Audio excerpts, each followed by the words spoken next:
बुंदेलखंड कभी प्रदेश के अंदर और देश के अंदर सूखा, बदहाली, अराजकता और प्राकृतिक संसाधनों पर लूट खसोट के लिए जाना जाता था। प्राकृतिक सौंदर्य और संसाधनों से समृद्ध होने के बावजूद कुछ नीच स्वार्थी तत्वों के द्वारा बुंदेलखंड की तस्वीर बहुत खराब ढंग से प्रस्तुत किया जाता है। मुझे याद है जब मुख्यमंत्री बना था मैं 2017 में, और उस समय प्रधानमंत्री जी से जब मैं मिलने के लिए गया था, माननीय प्रधानमंत्री जी ने एक ही बात मुझसे कही कि प्रदेश का दौरा जब शुरू करें तो बुंदेलखंड से अगर आप कर सके तो अच्छा होगा।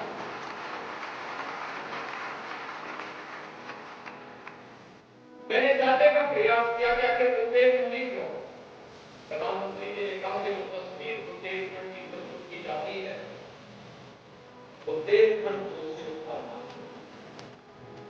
और वहां के विकास के लिए जो कुछ भी हो सकता हो वो करने की आवश्यकता है। और भाइयों बहनों, जब मैं पहले ही दौरे में आया था बुंदेलखंड,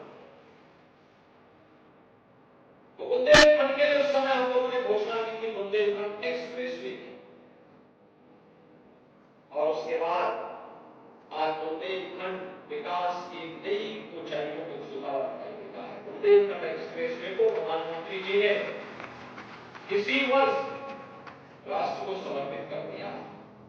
अब चित्रकूट से दिल्ली की दूरी सचमुच 5 घंटे में तय हो जाता है। ये वही बुंदेलखंड था जहां से आवागमन अत्यंत सुगम था। आज पूरी आवागमन आसान हो चुका है। बुंदेलखंड जल के तरसता था। ऐसा नहीं कि यहां जल की मात्रा कम रही हो, यहां पे सबसे पर्याप्त मात्रा है।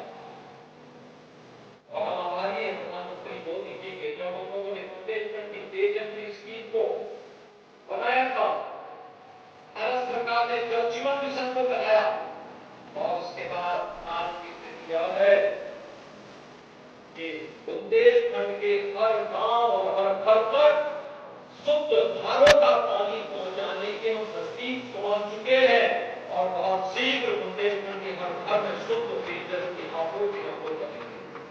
मुझे याद है जब लॉकडाउन लगा था कोरोना कालखंड में, मुझे उस समय लगभग 15,000 युवाओं को प्रयागराज में उनके घरों तक पहुंचाने की व्यवस्था करनी पड़ी थी।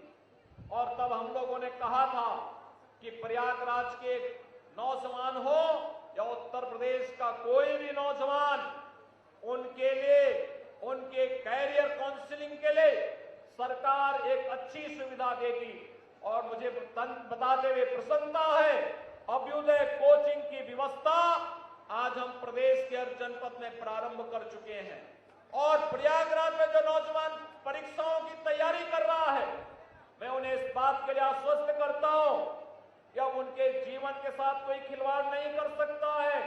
अगर किसी ऐसे गिरोह और माफिया ने उनके भविष्य के साथ खिलवाड़ करने का दुस्साहस किया, तो फिर सरकार की कार्रवाई उसके बाद किस रूप में प्रारंभ होती है, यह आज किसी से छुपा हुआ नहीं है।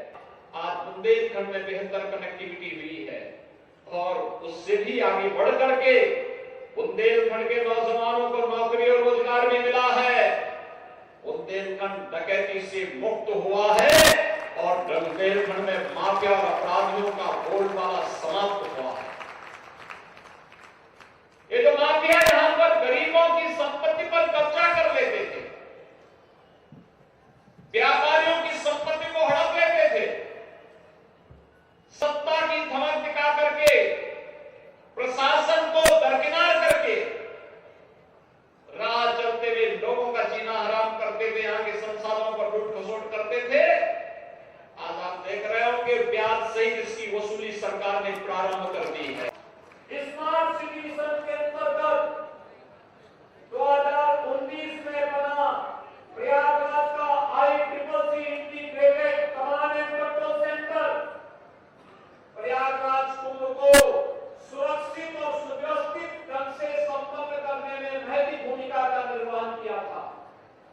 स्मार्ट सिटी मिशन के अंतर्गत अनेक कार्यक्रम प्रयागराज के अंदर संपन्न हुए हैं।